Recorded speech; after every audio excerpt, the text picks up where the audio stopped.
Okay, students, are you able to see the screen?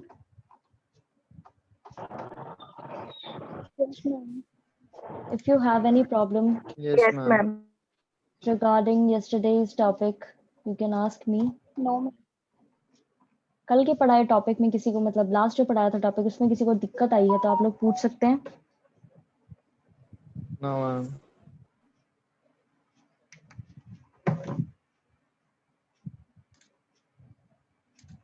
Okay.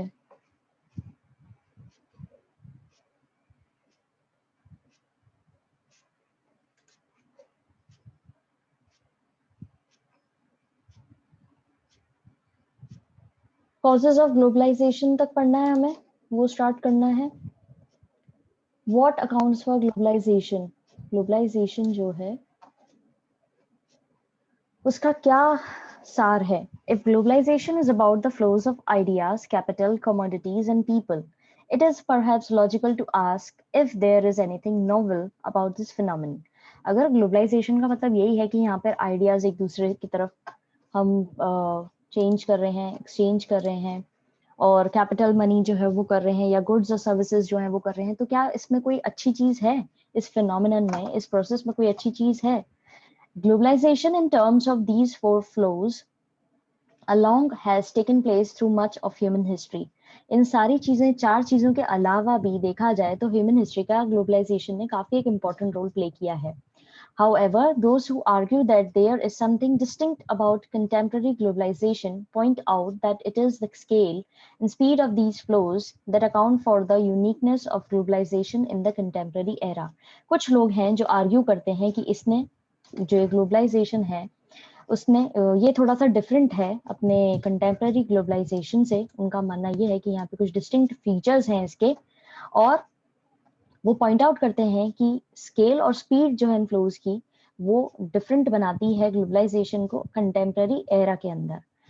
Globalisation has a strong historical basis. Globalisation जो है वो ऐसा तो है नहीं कि आज से ही शुरू हुआ है, ये काफी सदियों से पहले से स्टार्ट हो गया है, तो इसका एक हिस्टोरिकल बेसिस है. And it is important to view contemporary flows against this backdrop. और ये देखना भी जरूरी है कि जो कंटेम्प्रेरी फ्लोज हुए हैं इस चीज के अगेंस्ट में वो क्या है. While globalization is not caused by any single factor, technology remains a critical element. अब ये ग्लोबलाइजेशन जो चीज है वो सिर्फ एक सिंगल फैक्टर पे बेस्ड नहीं है. टेक्नोलॉजी जो है उसका एक इम्पॉर्टेंट एलिमेंट है. ठीक है, ग्लोबलाइजेशन के अंदर टेक्नोलॉजी का आना, टेक्नोलॉजी का ग्लोबलाइजेशन पे बेस्ड होना आपस में ही हैंड इन हैंड चलती हैं चीजें. There is no doubt that the invention of the telegraph, the telephone and the microchip in more recent times has been revolutionized communication between actors in different parts of the world. ये कहना बिल्कुल भी गलत नहीं होगा या इसमें कोई शक नहीं है कि जो जैसे इन्वेंशन हुआ टेलीग्राफ का, फिर टेलीफोन का, फिर माइक्रोचिप का, जो अभी रिसेंटली ये सारी चीजें डेवलपमेंट हुए हैं, ये अपने आप में क्रांतिकारी चीज हुई है कम्युनिकेशन को लेकर के. और ये दुनिया के अलग अलग हिस्सों से जितने भी लोग हैं वो आपस में एक दूसरे से कांटेक्ट कर पा रहे हैं, कम्युनिकेट कर पा रहे हैं और वो सिंपल इस चीज पे ही बेस्ड है, टेक्नोलॉजी पे ही बेस्ड है. When printing initially came into being, it laid the basis for the creation of nationalism. जब प्रिंटिंग शुरू हुई थी तो उसने एक बेस डाला था किसका? नेशनलिज्म का. हमने जैसे पढ़ा ही था कि चाइना के अंदर, जैसे हमने 11th क्लास के अंदर पढ़ा था, उन्होंने अलग तरीके से करी थी अपनी प्रिंटिंग की शुरुआत. और उसी तरीके से जो यूरोप की कंट्रीज थी उन्होंने अलग तरीके से करी थी. और उनका मेन मुद्दा यही था कि हमारे देश के लोगों के अंदर देशभक्ति की जो भावना है उसको जगाया जाए. तो वही चीज यहाँ पे बोला गया है कि जब प्रिंटिंग शुरू हुई थी तो इनिशियली उसका काम क्या था कि उन जो लोगों के अंदर देशभक्ति जगानी है उसके लिए उन्होंने प्रिंटिंग का इस्तेमाल किया था. प्रिंटिंग एज इन की वहां पे इस्तेमाल किया गया देश के हित में, यूनिटी बढ़ाने के हित में, उस तरह की स्लोगन्स और आर्टिकल्स प्रिंट किए गए, उस तरह की चीजें. So also today we should expect that technology will affect the way we think of our personal but also our collective lives. तो इसीलिए आज के जमाने में भी हमें उम्मीद करनी चाहिए या हमें एक्सपेक्ट करना चाहिए टेक्नोलॉजी से कि वो कहीं ना कहीं हमारी खुद की निजी जिंदगियों पे और साथ साथ हमारी कलेक्टिव जिंदगियों पर भी इसका कुछ ना कुछ असर पड़ रहा है, इस टेक्नोलॉजी का असर पड़ रहा है. किसी को कोई दिक्कत इन दो पैराग्राफ्स के अंदर तो आप लोग पूछ सकते हैं. No, ma'am, no problem. Okay. No, ma'am. The ability of ideas, capital, commodities, and people to move more easily from one part of the world to another has been made possible largely by technological advances. अब अगर आपको एक तरफ से दूसरे तरफ के जो आइडियाज हैं वो लेने हो, ठीक है, कैपिटल लेना हो, कमोडिटीज लेनी हो, सामान लेना हो, अब तो ऑनलाइन, जैसे कि आपको ऑनलाइन अगर कुछ ऑर्डर करना हो और भले ही वो जो चीज है वो आउट ऑफ इंडिया की हो, लेकिन आपको अवेलेबल हो जाएगी। और वो किस पे बेस्ड होगी? वो टेक्नोलॉजी पे बेस्ड ही है, ठीक है। उसी तरीके से आपको एक देश से दूसरी देश के आइडियाज का एक्सचेंज करना हो वो भी पॉसिबल है, कैपिटल अमाउंट भी पॉसिबल है, लोगों का मूव करना भी इजीली हो पा रहा है। क्यों हो पा रहा है? क्योंकि ये टेक्नोलॉजिकल एडवांसेस आए हैं, उसकी वजह से, उस पर डिपेंडेंट होने की वजह से हमारा ये चीजें हो पा रही है।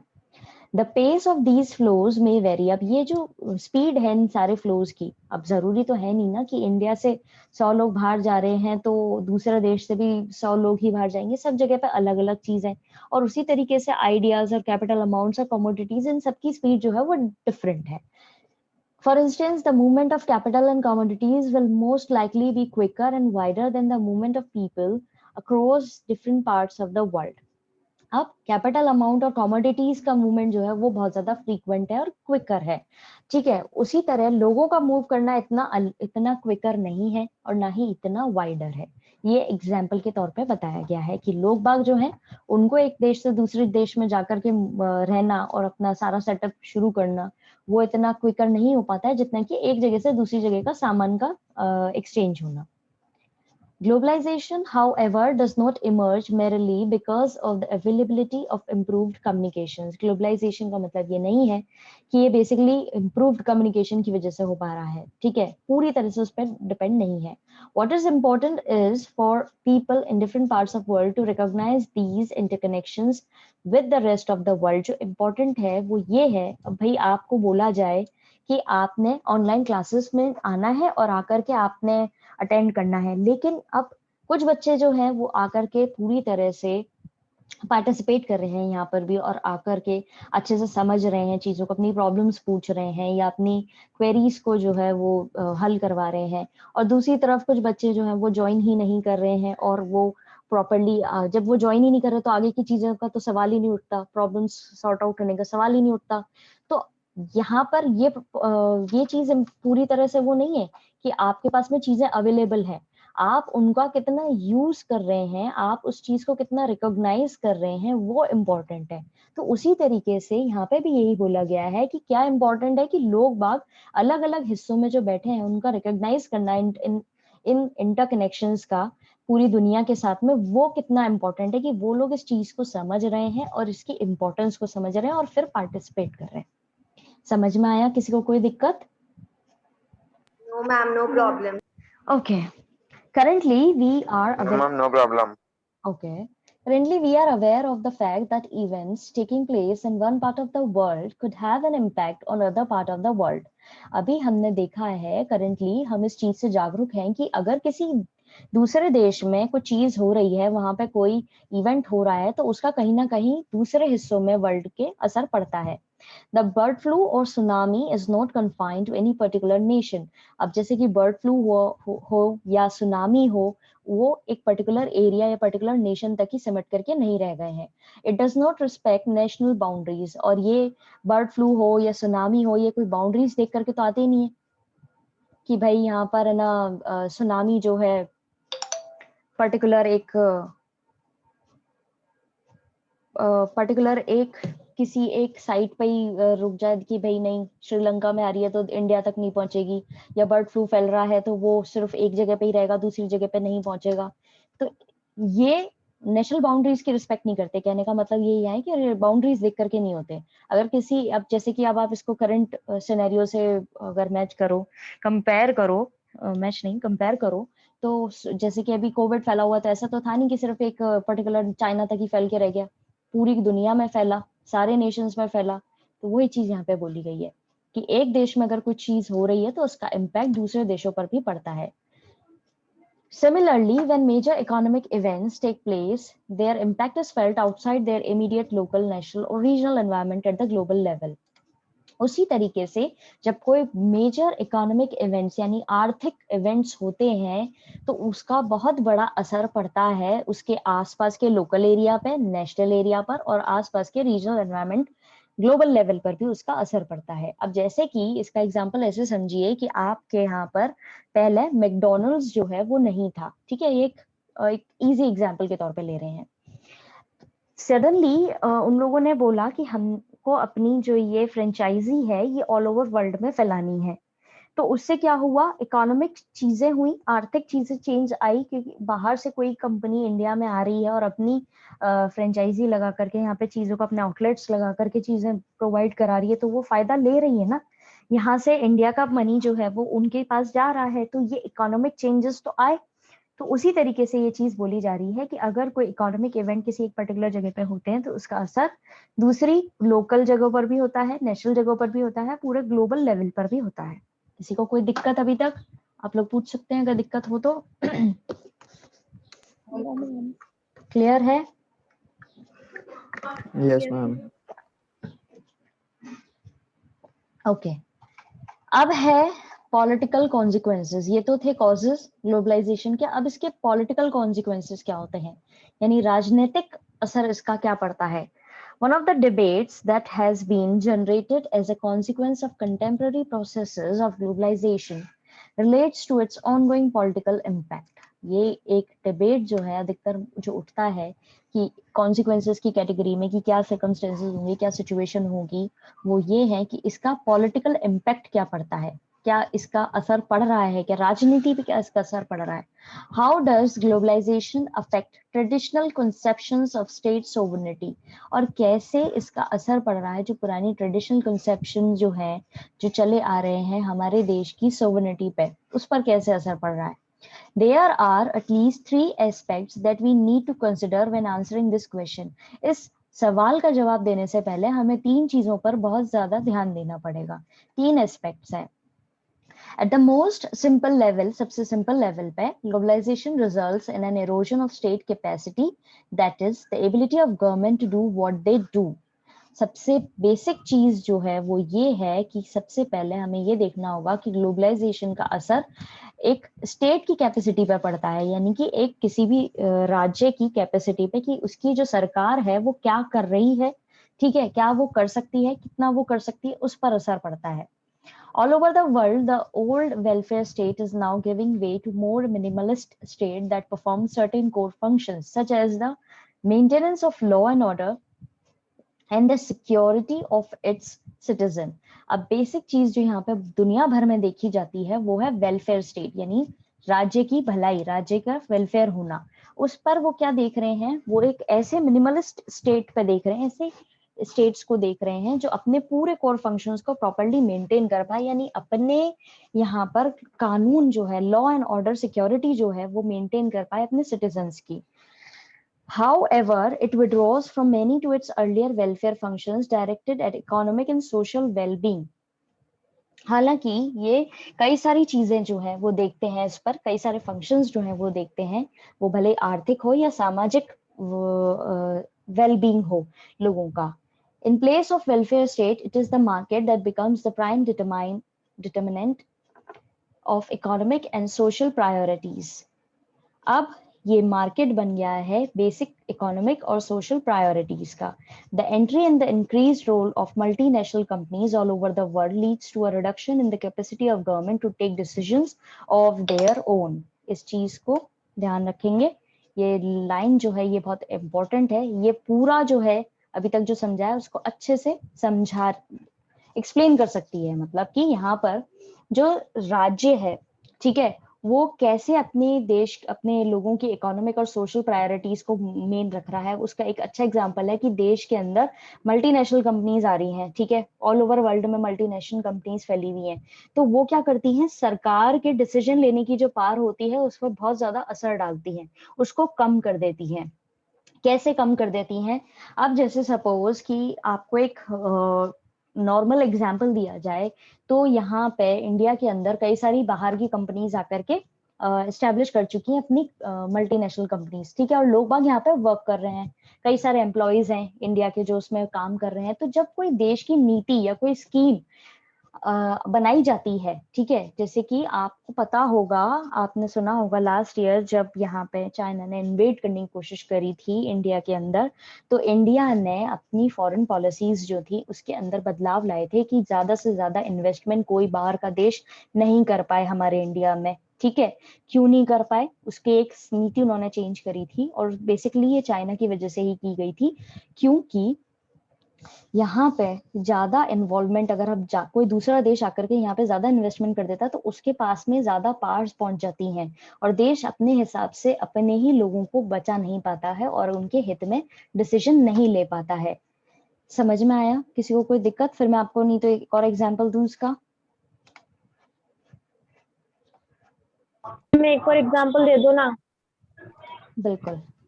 अब जैसे ना सपोज अभी आपने सुना हो लास्ट ईयर पाकिस्तान जो है उसको उसने लोन लिया है चाइना से, ठीक है। तो चाइना से लोन लेने के बाद में हुआ क्या है वहां पर कि चाइना का रोल बढ़ गया वहां पे। चाइना ने लोन तो कम दिया है लेकिन उसने जो उसका रिटर्न मांगा है वो काफी ज्यादा अमाउंट में मांगा है। अब वो ज्यादा अमाउंट में मांगने से क्या हो गया, जो पहले ही कर्जे में है पाकिस्तान, ठीक है, उसकी स्थिति वैसे ही खराब हो रखी है, उसकी जीडीपी खराब हो रखी है, सब कुछ खराब हो रखा है ना, ठीक है, इकोनॉमिक रेट जो है वो इतनी अच्छी नहीं है। तो उसने लोन ले तो लिया, लेकिन अब क्या हुआ है, चाइना ने उससे जो रिटर्न में मांगा है उससे पेपर साइन करवा रखे हैं। तो बेसिकली जब तुम लोन दे रहे हो सपोज 10 रुपए का और तुम मांग रहे हो उससे रिटर्न में 100 रुपए, ठीक है, तो वो कहाँ से देगा, नहीं दे पाएगा, रिटर्न वो नहीं कर सकता। फिर वो क्या करेगा, फिर वो अपनी नीतियां वहां पे अपनी पॉलिसीज जो है वो लगाएगा, वो अग्रीमेंट दिखाएगा जिस पर उसने उसके सिग्नेचर लिए हैं प्रॉपरली, और फिर उसके बाद में चीजें जो है वो अपने तरीके से मोल्ड करने की कोशिश करेगा। उस समय जब इसने लोन लिया था पाकिस्तान ने, तो वहां पे धीरे धीरे ये खबर आने लगी थी न्यूज में भी, अगर आपने देखा हो उस समय, तो ये होने लगा था कि भाई चाइना ने वहां पर नमाज करने के लिए जो है धीरे धीरे से चेंजेस कर दिए हैं, बोल दिया है कि अब आप वैसे नमाज नहीं कर सकते हो। हालांकि ये बहुत ही सेंसिटिव मुद्दा है और इस पर ज्यादा प्रॉपरली चीजें अभी समझ सामने नहीं आई हैं, लेकिन ये कहीं ना कहीं बात उठी थी। तो जब पाकिस्तान अपने ही देश के लोगों, क्योंकि Pakistan is a Muslim country, अब वो अपने ही देश के लोगों का ट्रेडिशनल सोशल ये चीजें नहीं कर सक पा रहा सेव, तो वो आगे जाके अपने सिटीजन्स की क्या वो रक्षा करेगा। तो यहाँ पे यही चीज बोली गई है कि ये ग्लोबलाइजेशन का अपना जो मेन मोटो होता है वो तो ठीक है, लेकिन जब ये किसी एक देश में किसी एक स्टेट में लगाया जाता है, तो जो स्टेट की कैपेसिटी होती है या वेलफेयर स्टेट वाला जो कॉन्सेप्ट है वो कहीं ना कहीं एरोड होने लगता है, उसका एरोजन होने लगता है। वो ऐसे होने लगता है कि वो अपने ही जगह के लोगों की जो है वो रक्षा नहीं कर पा रहा, ना उनके ट्रेडिशंस की, ना उनके सोशल मैनर की, ना ही उनके इकोनॉमिक की। अब वो चाइना वहां पर जाकर के अपनी कंपनियां सेटअप करेगा, वहां के लोगों को हायर करेगा, काम करवाएगा, लेकिन क्या होगा, कम पैसे देगा, जो मिनिमल वेजेस होते हैं वो नहीं प्रोवाइड कराएगा, और उसको कोई कुछ कह भी नहीं सकता क्योंकि उसके देश ने ही अपने अग्रीमेंट पे साइन करके उसको अपने लोग जो है वो बर्बाद करने के लिए दिए हैं। समझ में आया आप? Yes ma'am. Yes, ma'am. Yes ma'am. Narendra समझ में आया? Yes, ma'am. Okay. At the same time, globalization does not always reduce state capacity. The primacy of the state continues to be unchallenged basis on the political community. अब उसी तरीके से यहाँ पे ये भी बोला गया है कि ऐसा जरूरी नहीं है कि हमेशा वो आपकी स्टेट की कैपेसिटी जो है वो रिड्यूस कर दे, यानी उसको एरोड कर दे। जो बेसिक स्टेट की प्राइमेसी होती है वो अनचैलेंज रहती है जब तक कि उसके अंदर पॉलिटिकल कम्युनिटी का रोल नहीं हो। कैसे? The old jealousies and the rivalries between countries have not ceased to matter in world politics. The state continues to discharge its essential functions, law and order, national security, and consciously withdraws from certain domains from which it wishes to. State continues to be important. अब यहाँ पे जो पुरानी जेलेसीज हुई या दुश्मनियां हुई देशों के बीच में, वो ऐसा तो है नहीं कि वो वर्ल्ड पॉलिटिक्स से बची हो, ठीक है। स्टेट जो है कई बार क्या करती है, कोशिश करती है कि अपने एसेंशियल फंक्शंस जो है लॉ एंड ऑर्डर और नेशनल सिक्योरिटी जो है उसको प्रॉपरली मेंटेन करके चले, ठीक है, और इस तरह की जो ये विशेष होती हैं दूसरे देशों की उसको हटा करके रखे, यानी अपने लॉज और नॉर्म्स और इस तरीके से पावरफुल तरीके से रखे कि आगे जाके उनको कोई वायलेट नहीं कर पाए। इसीलिए स्टेट जो है वो इम्पोर्टेंस भी अपनी बना करके रख सकती है। Indeed, in some respects, state capacity has received a boost as a consequence of globalization. अब ये कहना भी गलत नहीं होगा कि कुछ केसेस के अंदर स्टेट जो है उनको काफी फायदा मिला है ग्लोबलाइजेशन से, with enhanced technologies available at the disposal of the state to collect information about its citizens. अब ये कैसे फायदा मिला है इनको कि इन्होंने एक अच्छी टेक्नोलॉजीज की उस पर अपने स्टेट के लोगों की इंफॉर्मेशन जो है वो कलेक्ट करी है। With this information the state is better able to rule, not less able, और इस इंफॉर्मेशन के बदौलत ही वो अच्छे से रूल कर पा रहे हैं, ऐसा नहीं है कि उनके रूल करने में दिक्कत आई हो। Thus, states become more powerful than they were earlier as an outcome of the new technology. और इसीलिए ये कहना भी गलत नहीं होगा कि भाई पावरफुल हुई है स्टेट, ठीक है, जितनी वो पहले नहीं हुआ करती थी। और वो सब क्यों हो पाया ये सब, क्योंकि उनके पास में नई टेक्नोलॉजी आई। तो जैसे एक ही चीज के दोनों ही बातें होती हैं, पॉजिटिव भी होती हैं और नेगेटिव भी होती हैं। तो हमने पहले नेगेटिव बात पढ़ी और फिर बाद में हमने पॉलिटिकल कम्युनिटी वाली जो नॉर्म है उसको देखते हुए हमने ये भी समझा कि कैसे इसका पॉजिटिव इम्पैक्ट भी पड़ा है। अब इसको एक आप ऐसे समझ सकते हो पॉलिटिकल इम्पैक्ट को, जैसे कि आपने पहले एक चीज देखी होगी कि कोई भी मुद्दा होता था तो राजनीतिक जो चीजें होती है वो पहले इन्वॉल्व होती हैं। ये पहले के अभी भी हो ही रहा है। अब जैसे कि अभी जो रूलिंग पार्टी है बीजेपी, वो अगर कोई पॉलिसी बनाती है तो उसके ऊपर क्या करते हैं, जो ऑपोजिशन पार्टी के लोग होते हैं वो पूरी तरीके से अपना रोल प्ले करते हैं और वो उसके ड्रॉबैक्स जो हैं, उसमें प्रॉब्लम्स जितनी भी हैं, जितने भी उसकी नेगेटिव पॉइंट्स है उसको हाईलाइट करने की कोशिश करते हैं। और इसी की वजह से ही जो रूलिंग पार्टी है वो प्रॉपरली अपना काम कर पाती है। क्यों? क्योंकि जब तक कि नेगेटिव पॉइंट्स अगर सामने नहीं लाए जाएंगे तो नेगेटिव पॉइंट्स जब सामने नहीं लाए जाएंगे तब तक क्या होगा, लोगों को कैसे समझ में आएगा कि कौन सी चीज अच्छी है और कौन सी चीज अच्छी नहीं है। तो जब तक कि पॉलिटिकल इम्पैक्ट पड़ना बहुत जरूरी होता है किसी भी टेक्नोलॉजी को। ऐसे जैसे मैंने आपको कल लास्ट टाइम एग्जांपल दिया था वॉलमार्ट वाला, तो ये जब वॉलमार्ट के आने की बात हुई थी तब कांग्रेस जो है वो रूलिंग पार्टी थी और उससे उस समय जो बीजेपी थी वो ऑपोजिशन में थी। तो उन्होंने पुरजोर इसका विरोध किया और बोला कि नहीं, ये तो आना ही नहीं चाहिए, हमारे देश की जो जनता है वो बिल्कुल अनएम्प्लॉयड हो जाएगी, जो रिटेलर्स हैं वो बिल्कुल आउट ऑफ बिजनेस चले जाएंगे, उनके पास में जॉब नहीं रहेगी, उनका दुकानें बंद हो जाएंगी, बेरोजगार हो जाएंगे लोग बाग। तो उस चीज को रोका गया। तो वो भी था तो एक ग्लोबलाइजेशन का ही एक इम्पैक्ट, ठीक है। उसी तरीके से पॉलिटिकल रोल जो है वो इस तरीके से भी यहाँ पर इम्पोर्टेंट है। समझ में आया? किसी को कोई दिक्कत? Okay, so that's it for today. आज हम इतना ही पढ़ेंगे। प्लीज आप अपनी प्रॉब्लम्स जो है इकट्ठी कर लीजिएगा। Will discuss all your problems in tomorrow session and now I am going to send you link for your another class. Okay, Thank you, ma'am. Welcome.